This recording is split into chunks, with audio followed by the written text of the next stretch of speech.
The new CFO of the Walt Disney Company, Hugh Johnston, comes from PepsiCo, and he was what many would call a Pepsi lifer. Somehow, Disney CEO Bob Iger lured him away with what we would imagine is a substantial pay increase. But why is Bob Iger so interested in this particular CEO? It could be perhaps that Hugh Johnston has a history with Nelson Peltz, who is currently trying to take control of the Walt Disney Company. Let's talk about that on That Park Place. This is Jonas J. Campbell from That Park Place, where we cover entertainment, streaming, theme parks, and video games twice a day. Maybe hit the like button or subscribe if you're interested in that kind of thing. We recorded this particular conversation before the Walt Disney Company earnings call, but thankfully they announced almost nothing of consequence during that call, so everything we say is pretty much up to date. Let's get into it. Now, I did some research into Nelson Peltz to try to understand how this guy operates. And I don't have an article to cover this unless we just want to go to Wikipedia, which... Quick, Jonas, write one, because you've talked to me about what you found out. We've seen in the back channels, and what you have is very fascinating. I think you're onto something, and this is why I enjoy you getting to function as an investigative reporter, because you're excellent at this. So this is going to be exclusive out there to the audience. They won't hear this anywhere else first, I don't think, in terms of understanding this relationship dynamic that may exist. Well, absolutely. I appreciate that, of course, but I'm gonna give you an oral history of Nelson Peltz here. The guy knows how to make money. First of all, started out as a truck driver for his dad's company, and then moved up in the business. He's a dropout of business school, and then eventually went back later. Now, as far as patient zero for mergers and acquisitions, we're going to start with Wendy's. He got Wendy's, which, by the way, still running Wendy's, doing a fantastic job with it. When he bought Wendy's, he got with it a lot of the holdings of the Wendy's company, which there was a time that it was called DWG Cigar Company. By the way, if you didn't know that, Wendy's was also a cigar company at the time. So he goes in and he streamlines the business. He looks at the assets and he says, you know what we need to do? This Dr. Pepper and Snapple business that we've got, we need to sell that. Who do we need to sell it to? Cadbury over in Britain. So he sells Cadbury, this American soft drink and beverage business. And you know what he does after he's done with that? He buys Cadbury. Or not that he buys Cadbury, he buys enough stock in Cadbury that he has control of it. He's pretty aggressive and he knows what he's doing as far as swaying shareholders. And he clearly has a sweet tooth. He's went after Frosties and Cadbury eggs. There's a pattern here. and get this. What do you think his next move is after he gets control of Cadbury? Sell it to somebody else? He M&M sells bars. Dr. Pepper and Snapple. He spins it off into a different company. Now, this is the part that's fascinating. Do you know who bought Cadbury? Who bought Cadbury? Well, I could be funny and say Blue Bunny ice cream, but I don't think that's going to be right. What do you got? It was Kraft. And we all know Kraft. But of course, then after he gets control of Kraft, which, by the way, he kind of owned a little bit of Kraft as well. Once Kraft buys Cadbury, Kraft known for the mayonnaise, and they also had a bunch of other companies like Nabisco, and yeah, exactly. They practically keep Canada alive. Let's not downplay what goes on here. Yeah, there's a reason they call it Kraft Dinner up there, right? Okay, so he splits the company into two companies. One is he renames the company Mondelez, right, and it sells off everything that's not snack foods. Mondelez, completely made up name. Now they've got Oreos. Oreos is probably their biggest claim to fame over there. So otherwise known as the junk food business. And then over there, they've got this new company that is all grocery-based products, and he renames that to Kraft. This is legally a new company over here called Kraft. Nelson Peltz has single-handedly ended half the hunger on the planet. Well, he also gets control of Heinz. Now, and what does he do? He merges that new company called Kraft with Heinz and makes it Kraft Heinz. I'm skipping a little bit on the Heinz thing because Heinz was another protracted proxy battle. And Heinz was highly political too. That sounds funny to people, but Heinz was a highly political corporation that he managed to overtake the leadership there. It only sounds funny if you don't know who the Heinz lady's husband is. That's exactly right. That's right. He's a guy who doesn't like to pay taxes on his luxury yachts. Do we know any other yacht drivers who might be in charge of corporations these days? No. I hear they take 2 showers a day. Yep. That's why he has the yacht, Vash. The man needs water. That's why he has That's 2 right. showers. Yeah, and It's like the and, Mariner. as far as the guy who's married to Teresa Hines, well, then he can carry that water.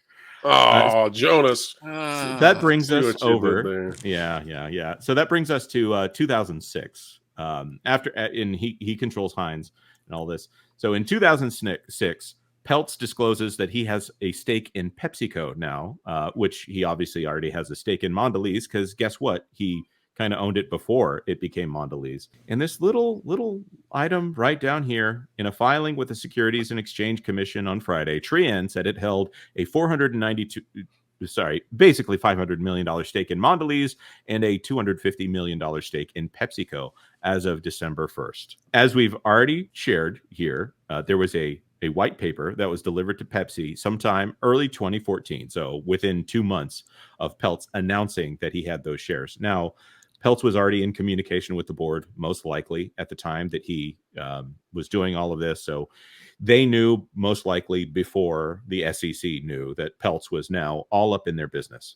So this is not just some sort of nutty activist investor that is here to bring in the right-wing nut jobs into Disney like the media want to portray. This is a man who has a tremendous pedigree within economics and could run circles around any of these nitwit writers. Yes. And now here's the kicker, which when he starts needling at PepsiCo, and he goes in here, and at the time it was run by CEO Indra Nooyi, one of the highest powered female CEOs at the time. Do you know what his proposal to Pepsi is?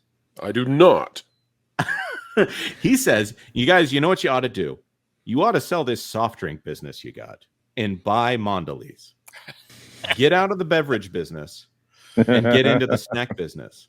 It's not as crazy as it sounds, because in 2006, the beverage business was not doing as well as the snack business. This brings us back to the article that I shared earlier. Pepsi profits beat.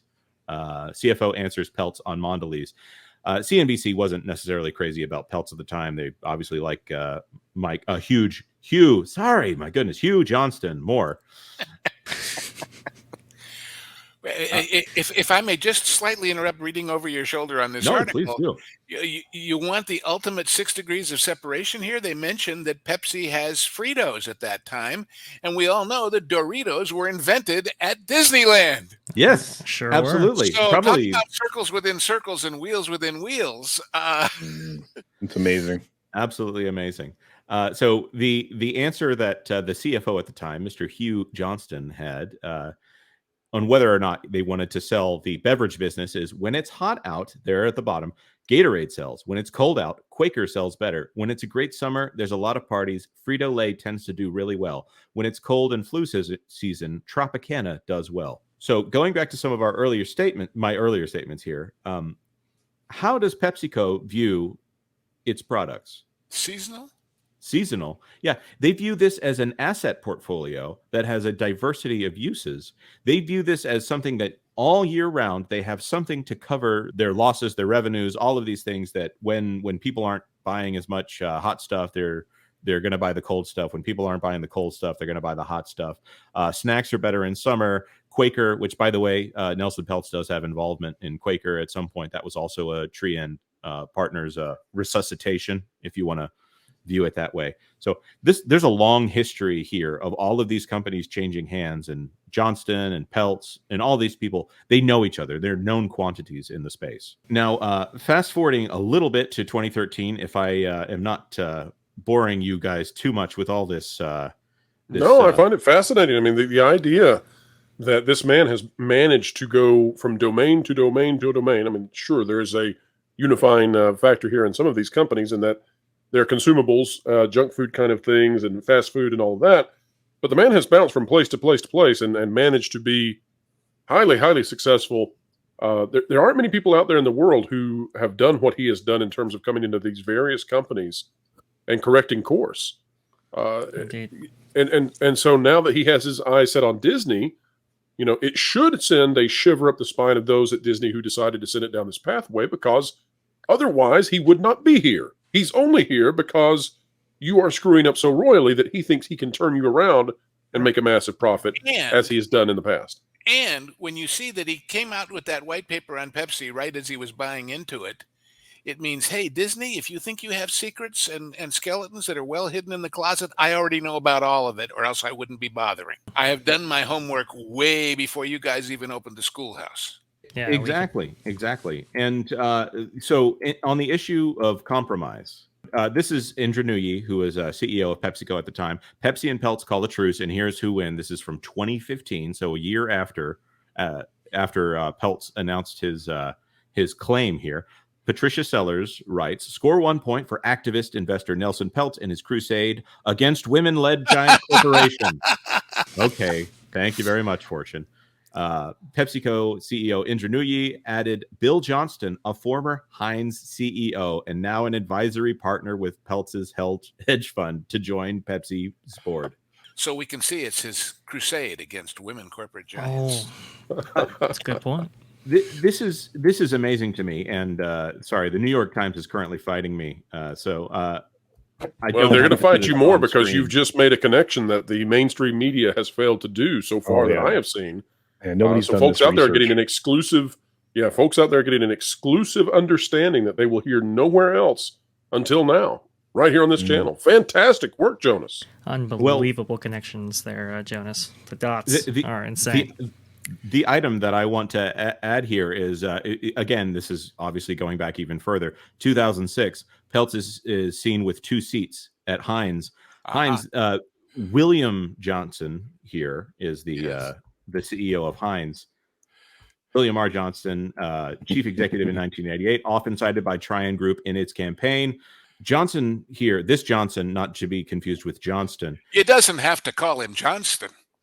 Right. He was a guy who fought off Peltz in a protracted proxy fight against Peltz, and he had all of this uprising, and he was an enemy of Peltz. And now, if we go back to this other article, which I'm not going to go back to because StreamYard's being something today, we now see that he is Peltz's guy on the PepsiCo board. So when somebody says, is Hugh Johnston a Pepsi guy, a Peltz guy, or is he an anti-Peltz guy? I don't know what the answer to that question is. I have my suspicions. He may not I know. do too. Now, of course, when Nelson Peltz finally did leave PepsiCo, here's a great summary here. This was in 2016, 2 years after all that situation. PepsiCo shares slid Friday on the news that Tryon Fund Management sold its 18.3 million shares in the company. According to a regulatory filing, Tryon's Nelson Peltz liquidated his stake, which was worth $1.83 billion on December 31st of 2015. That same stake, when he bought it, was worth $269 million. Oof. Whoa. The man knows what he is doing. He does. 3 years and $1.5 billion. That is, and I don't think he was out there sweating to get that money. He sent other people in order to go do it. And to follow a classic investment adage that I know all of you are familiar with, you don't get in until you know what point you're going to get out at. And he obviously said, this is the ride and I'm done. And I knew it was going to come and it's time to move on. But it's a consistent pattern with him. I mean, he's done this so many different times and he's a master at it. And it's foolish not to listen to him, which is, I believe, one of the reasons why Iger acquiesced to everything he wanted for the most part going into the last annual. And I think that if he doesn't do it again, I think he's not going to have a lot of control left. Let me lay a hypothesis on the table, Culture. Yeah. If you are Disney and you're facing Nelson Peltz for the second time, a man with a track record such as this, and he's getting ready to unleash on you another proxy war, this time with major leverage, and he wants on the board and all of that, how foolish would it be to pick someone who was an enemy of Peltz at that point? Maybe, I don't know this to be true, but maybe this history that is with the new CFO and with Mr. Peltz is a positive one. Well, the difficulty I have with that pro is that, what is it? Motivation's the master of reason, not the other way around, right? So what's the motivation for Iger here? I mean, he has like a crazy hero complex. He wants to be known as the guy who's saved the Walt Disney Company, right? What he was known and distinguished for back when he was made CEO, made that Pixar acquisition, started turning things around. He wants to be known as that person again. He can't have Nelson Peltz take all the credit, which is why I think, he was adverse to Nelson Peltz actually taking that position away from him. He didn't want to be known as second best to Nelson Peltz, and this guy who's been able to turn all these companies around, he wants to be known as the hero. Thou shalt have no other gods but Bob. Right? This conversation was originally part of That Park Place Live, which we do every Tuesday at 10 a.m. Eastern Time. Feel free to hit the notification bell if you want to be notified.